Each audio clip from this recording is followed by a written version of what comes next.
Assalamualaikum warahmatullahi wabarakatuh. Seperti yang kita ketahui, pandemi COVID-19 telah merebak ke seluruh dunia, menyebabkan berbagai kehambatan di berbagai bidang seperti ekonomi, pendidikan, dan bidang-bidang lainnya. Mengetahui hal ini, saya dan teman-teman saya telah menganalisis data dari sumber corona.jakarta.go.id dan beberapa sumber lainnya untuk mendapatkan data berupa penyebab COVID, akibatnya, upaya pencegahan yang bisa kita lakukan, dan juga upaya pemerintah yang dilakukan untuk menanggulangi COVID. Sebelum memulai presentasi, saya akan mengenalkan anggota kelompok kami. Yang pertama adalah saya, Adri Renaldi Rahmat, sebagai ketua kelompok. Untuk presentator kami memiliki 6 orang, yaitu yang pertama Safia Juliana, yang kedua Elmira Ardelia, yang ketiga Karina Rasesa, yang keempat Adelia Anggreni, yang kelima Maheswari Widianingsi, yang keenam Arum Anissa.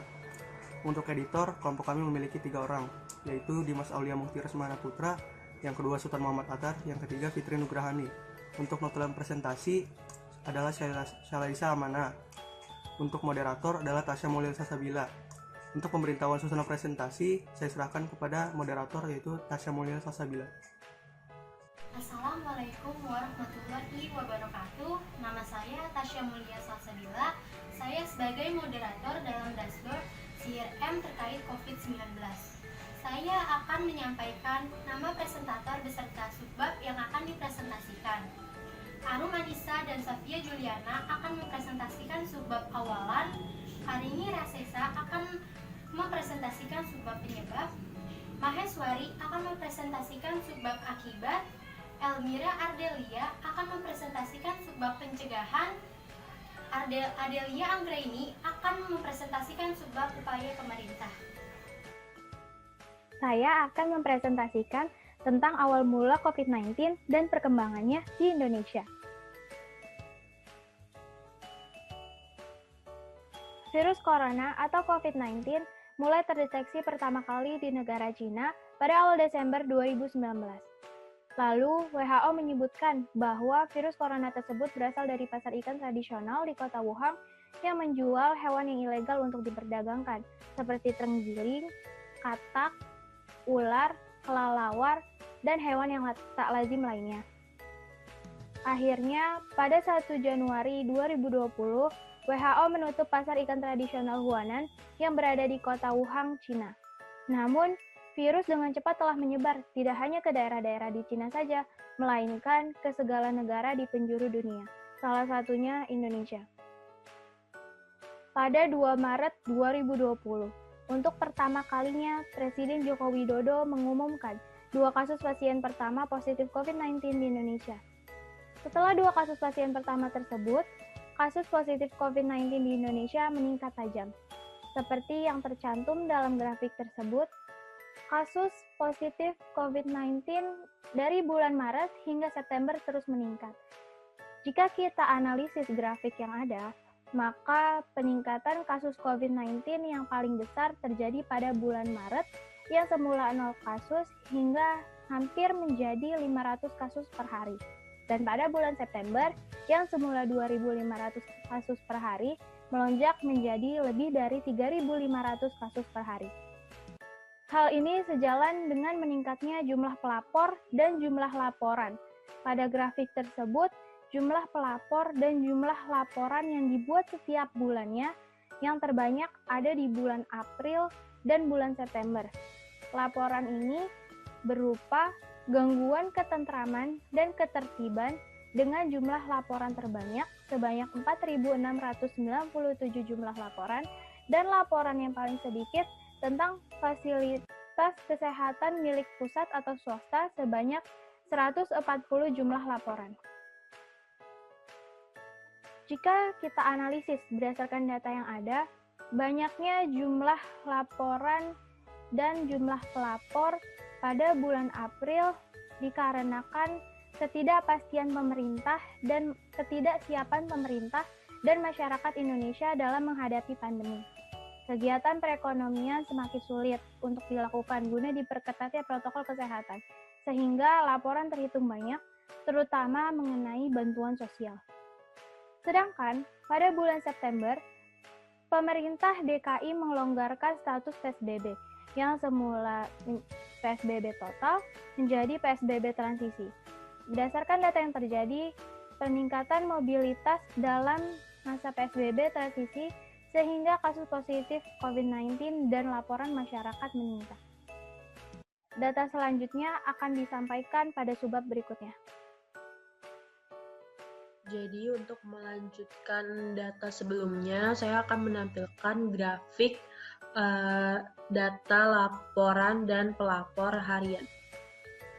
Jadi ini adalah grafik harian laporan dan pelapor.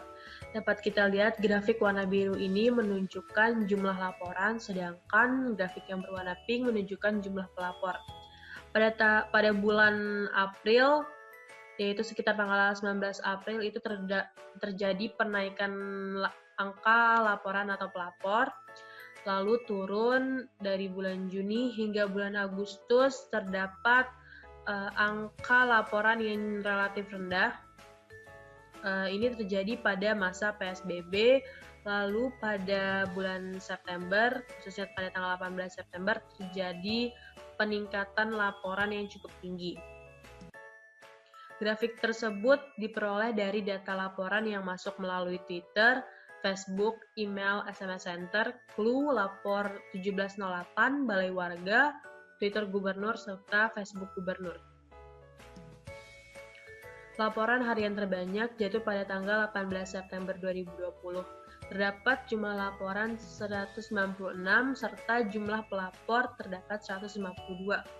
Laporan yang paling banyak diadukan yang pertama itu adalah laporan gangguan ketertiban, disusul juga dengan laporan untuk bantuan sosial. Tidak hanya itu, juga terdapat laporan tentang perizinan bidang ketentraman dan ketertiban, serta perlindungan masyarakat, laporan tentang pelanggaran perda atau pergub, laporan tentang pungutan liar, dan laporan hubungan pekerja dan pengusaha, laporan pendataan kesehatan, serta laporan tentang fasilitas umum.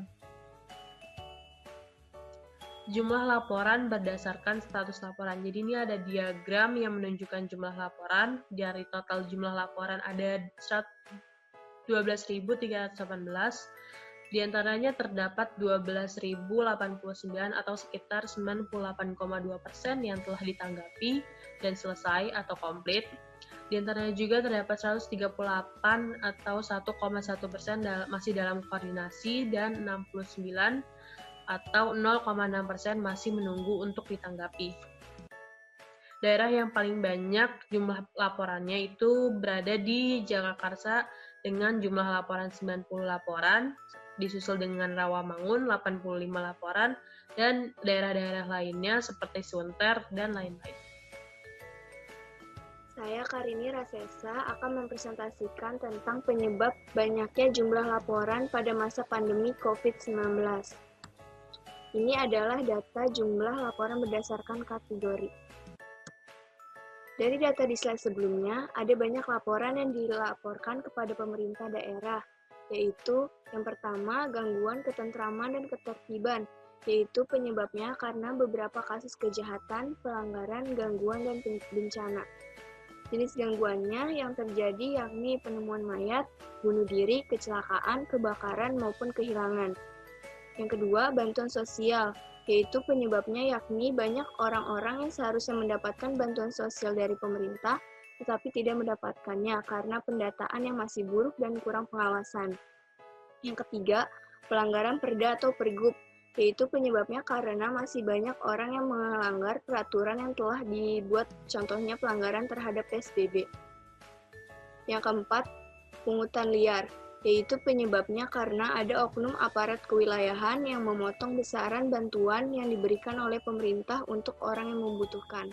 Yang kelima, perizinan bidang ketentraman, ketertiban, dan perlindungan masyarakat, yaitu penyebabnya karena masih banyak orang berkumpul tanpa ada kebutuhan penting atau membuat gaduh di lingkungan sekitar.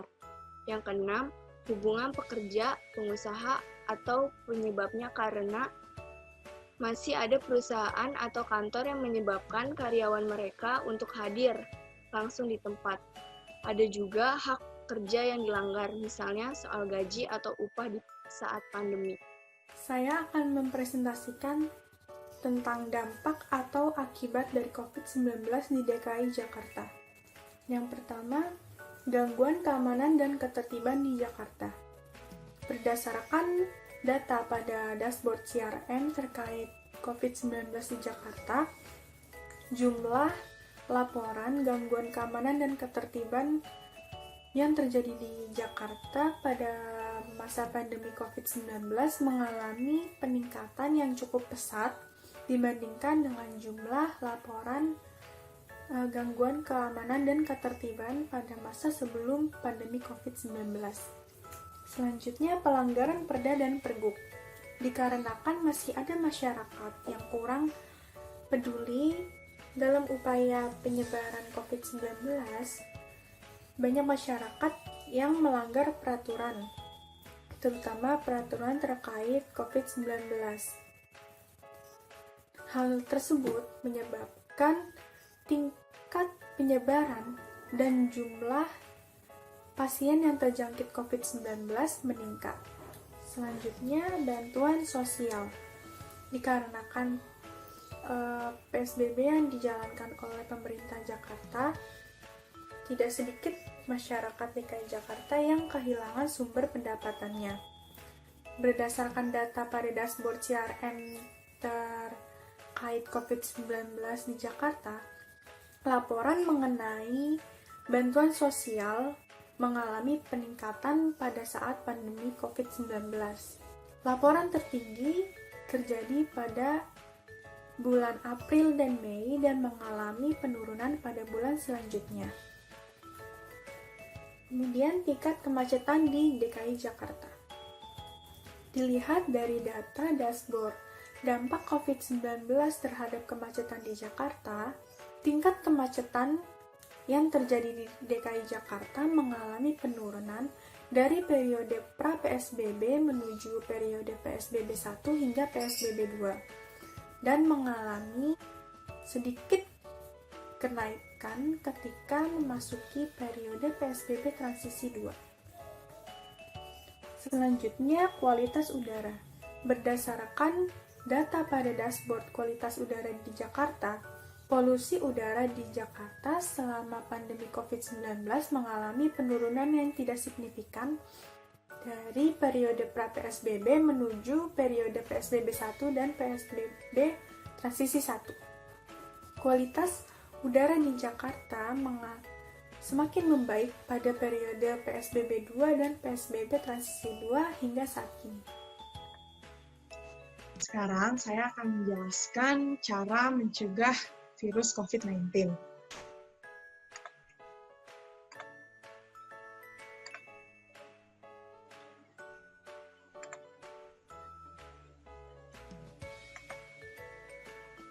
Nah, adapun cara pencegahannya yang pertama, kita dapat mencuci tangan dengan benar dan teratur.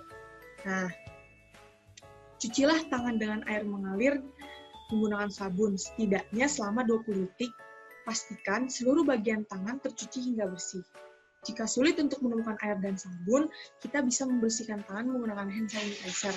Gunakan produk hand sanitizer dengan kandungan alkohol minimal 60% agar lebih efektif membasmi kuman.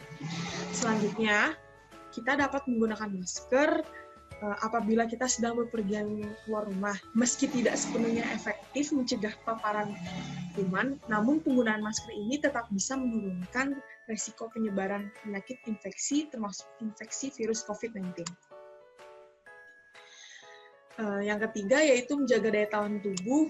Nah, menjaga daya tahan tubuh ini kita dapat melakukannya dengan cara mengonsumsi makanan-makanan sehat ataupun rutin melakukan olahraga. Terus selanjutnya yaitu menerapkan physical distancing dan isolasi mandiri. Nah, physical distancing ini dapat dilakukan dengan cara tidak bepergian keluar rumah, kecuali untuk keperluan yang mendesak atau darurat seperti berbelanja bahan makanan atau berobat ketika sakit. Dan juga dapat dilakukan dengan cara menjaga jarak minimal 1 meter dengan orang lain, terutama saat beraktivitas di tempat umum atau keramaian. Jika kalian memiliki salah satu gejala COVID-19 yang bersifat ringan, memiliki riwayat perjalanan, atau tinggal di daerah terjangkit virus, kita dianjurkan untuk melakukan isolasi mandiri. Dan yang terakhir yaitu membersihkan rumah dan melakukan disinfeksi secara rutin. Jadi, Selain kebersihan diri, menjaga kebersihan rumah juga sangatlah penting dilakukan selama pandemi COVID-19 berlangsung. Oleh karena itu, rumah harus rutin dibersihkan dan dilakukan disinfeksi secara menyeluruh. Saat melakukan disinfeksi pun, kita perlu menggunakan sarung tangan dan masker, serta mencuci tangan dengan air bersih dan sabun setelah selesai membersihkan rumah. Hal ini dilakukan untuk mencegah penularan virus corona yang mungkin saja terjadi. Saya, Deli Anggreni, akan mempresentasikan upaya pemerintah Indonesia dalam menangani dan menghadapi virus COVID-19. Bidang kesehatan senilai 75 triliun rupiah. 1. Perlindungan tenaga kesehatan terutama pembelian APD. 2.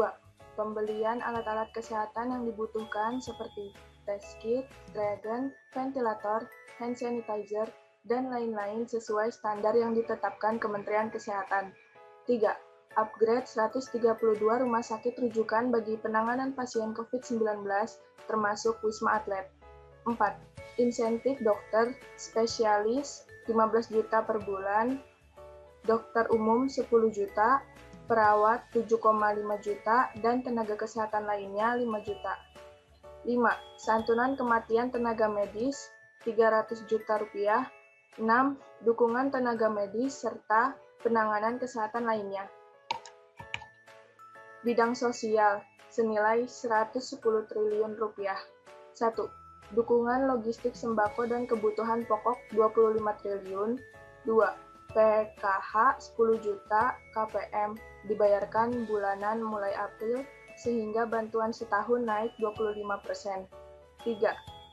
Kartu sembako dinaikkan dari 15,2 juta menjadi 20 juta penerima dengan manfaat naik dari 150.000 menjadi 200.000 selama 9 bulan, naik 33%. 4. Kartu prakerja dinaikkan dari 10 triliun menjadi 20 triliun untuk bisa mengcover sekitar 5,6 juta pekerja informal, pelaku usaha mikro dan kecil. Penerima manfaat mendapat insentif pasca pelatihan 600.000 dengan biaya pelatihan 1 juta. 5. Pembebasan biaya listrik 3 bulan untuk 24 juta pelanggan listrik 450 volt ampere dan diskon 50% untuk 7 juta pelanggan 900 volt ampere bersubsidi. 6. Tambahan insentif perumahan bagi pembangunan perumahan masyarakat berpenghasilan rendah atau MBR hingga 175.000. Kebijakan fiskal dan insentif pajak senilai 70,1 triliun rupiah. 1. Relaksasi batas maksimal defisit APBN sebelumnya sebesar 3% diberlakukan pada tahun 2020, 2021, dan 2022. Diprediksi defisit APBN tahun ini adalah sebesar 5,07%. 2. PPH 21 pekerja sektor industri pengolahan dengan penghasilan maksimal 200 juta setahun ditanggung pemerintah 100%. 3. Pembebasan PPH impor untuk 19 sektor tertentu. Wajib pajak kemudahan impor tujuan ekspor atau KITE dan wajib pajak KITE industri kecil menengah. 4. Pengurangan PPH 25 sebesar 30% untuk sektor tertentu kemudahan impor tujuan ekspor atau KITE dan wajib pajak KITE industri kecil menengah. 5. Restitusi PPN dipercepat bagi 19 sektor tertentu untuk menjaga likuiditas pelaku usaha. 6.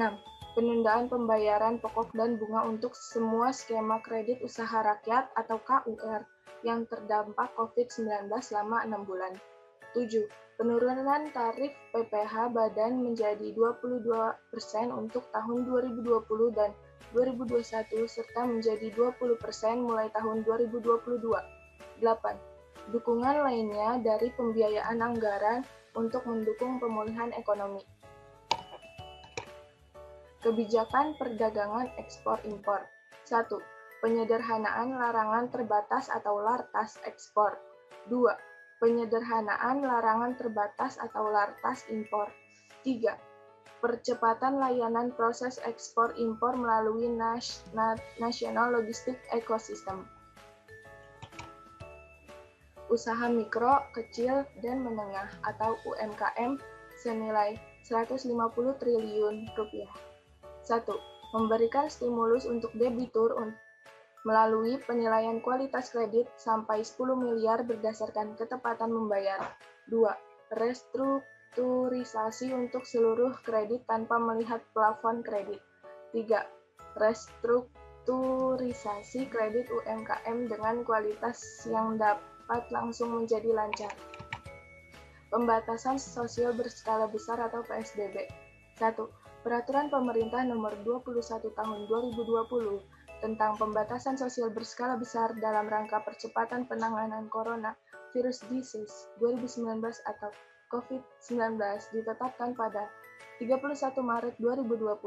Pemerintah daerah atau Pemda dapat melakukan pembatasan sosial berskala besar atau PSBB untuk satu provinsi atau kabupaten atau kota tertentu. PSBB dilakukan dengan pengusulan oleh gubernur atau bupati atau wali kota kepada Menteri Kesehatan. 2. Peraturan Menteri Kesehatan Nomor 9 Tahun 2020 tentang pedoman PSBB dalam rangka percepatan penanganan COVID-19 ditetapkan pada 3 April 2020. Kebijakan PSBB antara lain: 1. Peliburan sekolah dan tempat kerja. 2. Pembatasan kegiatan keagamaan. 3. Pembatasan kegiatan di tempat atau fasilitas umum. 4. Pembatasan kegiatan sosial budaya. 5. Pembatasan moda transportasi. Dan 6. Pembatasan kegiatan lainnya terkait aspek pertahanan dan keamanan. 3. Pada 7 April 2020, Menkes menyetujui PSBB untuk diterapkan di DKI Jakarta. PSBB dilakukan selama 14 hari. Ojek online dilarang membawa penumpang. Jadwal KRL dievaluasi ulang dan dikurangi. Di wilayah Jabodetabek akan dibagikan sembako senilai 200.000 per keluarga. Nantinya penerima bantuan akan mendapatkan 600.000 per keluarga yang diberikan selama kurun waktu 3 bulan. Bidang hukum. 1. Kementerian Hukum dan HAM atau Kemenkumham telah membebaskan 22.158 orang narapidana dan anak. Sebanyak 15.477 orang diantaranya keluar penjara melalui program asimilasi. Sementara 6.681 orang lainnya menghirup udara bebas melalui program hak integrasi, baik berupa pembebasan bersyarat, cuti bersyarat, maupun cuti menjelang bebas. Kebijakan atau fasilitas lainnya. 1. Pemri membangun fasilitas observasi, penampungan, dan karantina untuk mengendalikan infeksi COVID-19 di Pulau Galang. Kapasitas ini terdiri dari 1.000 tempat tidur. Fasilitas ini siap pada 6 April 2020. 2.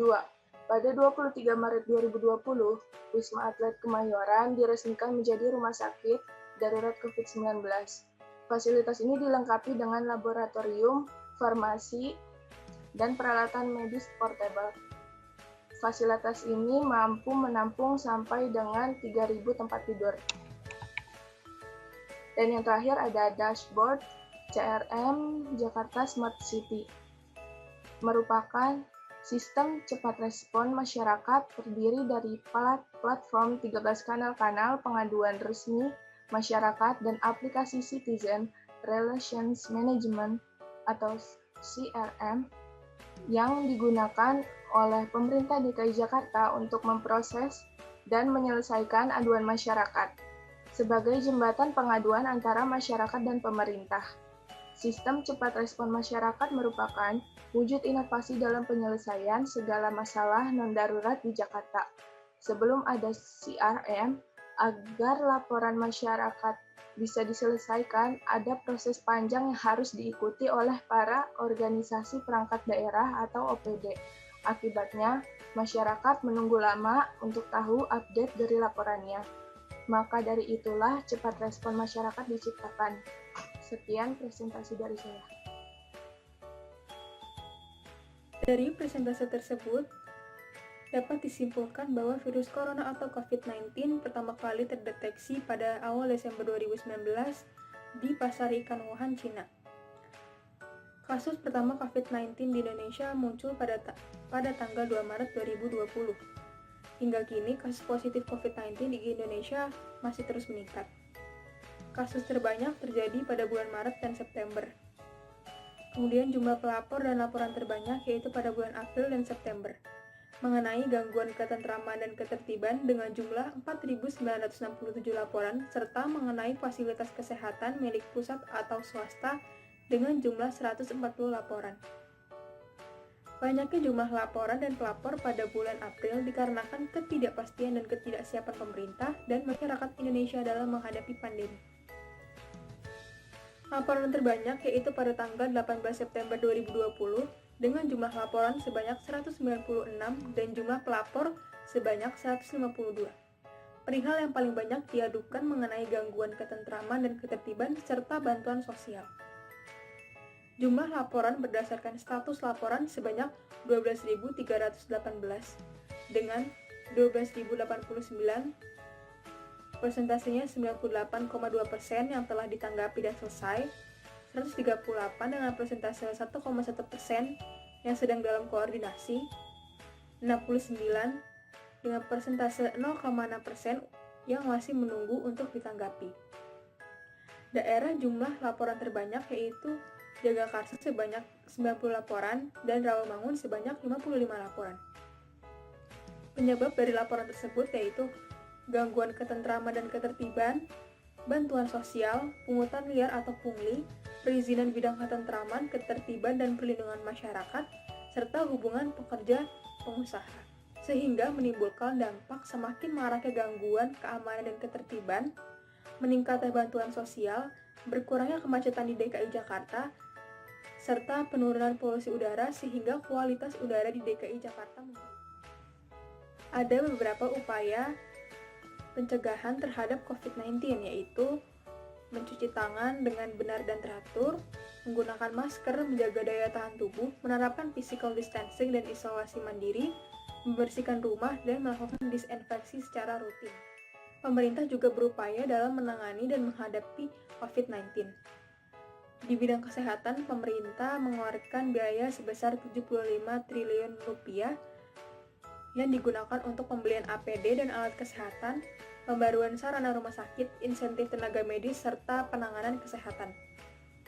Di bidang sosial, pemerintah mengeluarkan dana sebesar 110 triliun rupiah yang digunakan untuk pembagian logistik dan sembako, pembebasan biaya listrik, dana bantuan bagi pekerja, dan insentif perumahan yang berpenghasilan rendah.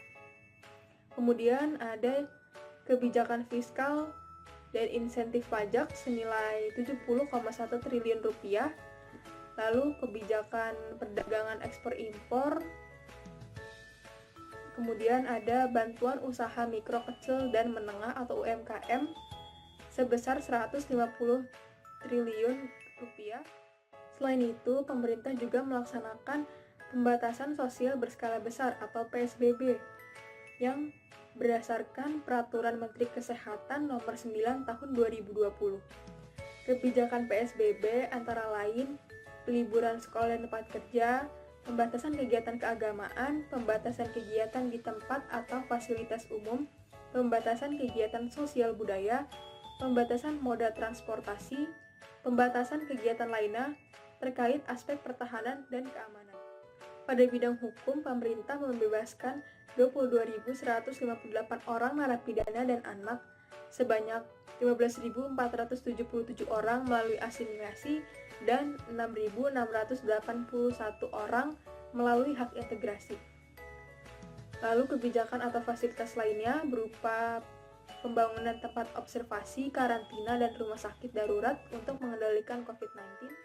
Yang terakhir ada dashboard CRM Jakarta Smart City, yaitu aplikasi yang digunakan oleh pemerintah DKI Jakarta untuk memproses dan menyelesaikan aduan masyarakat, hingga laporan masyarakat bisa diselesaikan tanpa menunggu proses yang lama. Mari kita tutup kegiatan hari ini dengan baca doa penutup majelis. Subhanallahu wa bihamdika, asyhadu an la ilaha illa anta astaghfiruka wa atubu ilaik. Alhamdulillahirabbil alamin. Wassalamualaikum warahmatullahi wabarakatuh.